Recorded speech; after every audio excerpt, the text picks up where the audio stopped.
మా సినిమాల్లోనే మేము నటిస్తాం అంటూ మడికట్టు కూర్చున్న వెటరన్ హీరోలు ఇప్పుడు మరో సినిమాల్లో నటించేందుకు సిద్ధమయ్యారా?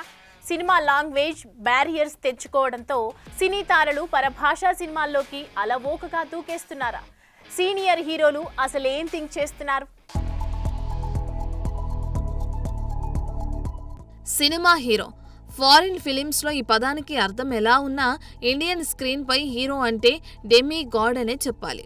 ఇక్కడి ప్రేక్షకులు హీరోలంటే అంతగా పడిచేస్తారు. మరి దీంతో ఇక్కడి హీరోలు కూడా ఫ్యాన్స్ డిమాండ్ అంటూ మరే చిత్రాల్లో నటించకుండా సోలోగానే బాక్సాఫీస్ బరిలోకి దిగే పరిస్థితి. అయితే కాలం మారింది. సినిమా స్థాయి పాన్ ఇండియా దాటిపోవడంతో ఇప్పుడు స్టార్ హీరోలు తమ ఇమేజ్ని పక్కన పెట్టి పరభాష సినిమాల్లో మెరిసేందుకు సిద్ధమవుతున్నారు.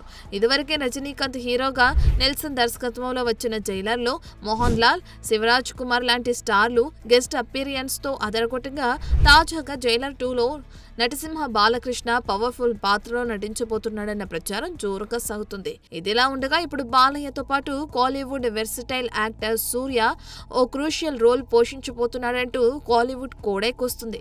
ఇక నేను అన్నబాటలోనే అంటూ టాలీవుడ్ లోకి వచ్చేస్తున్నాడట నటుడు కార్తీ. నాని నటిస్తున్న హిట్ 3 ది థర్డ్ కేస్ సినిమాలో కార్తీ ఓ కీలక పాత్ర చేస్తున్నాడంటూ రూమర్స్ వినిపిస్తున్నాయి. హిట్ 4 కి లీడ్ ఇచ్చిన క్లైమాక్స్ లో ఎంట్రీ ఇప్పించి ఆ తర్వాత శుభం కార్డు వేస్తారని టాక్. గతంలో ఇదే పాత్ర మాస్ మహారాజ్ రవితేజ చేస్తాడనే టాక్ వచ్చింది. దాదాపు ఖరారే అనుకున్నారు కూడా. కానీ ఏవో కారణాల వల్ల ఇప్పుడు ఆ స్థానంలోకి కార్తీ రావచ్చనంటున్నారు ట్రేడ్ వర్గాలు.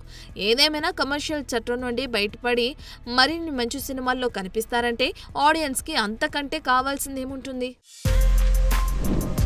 For more videos like this, subscribe Big TV channel.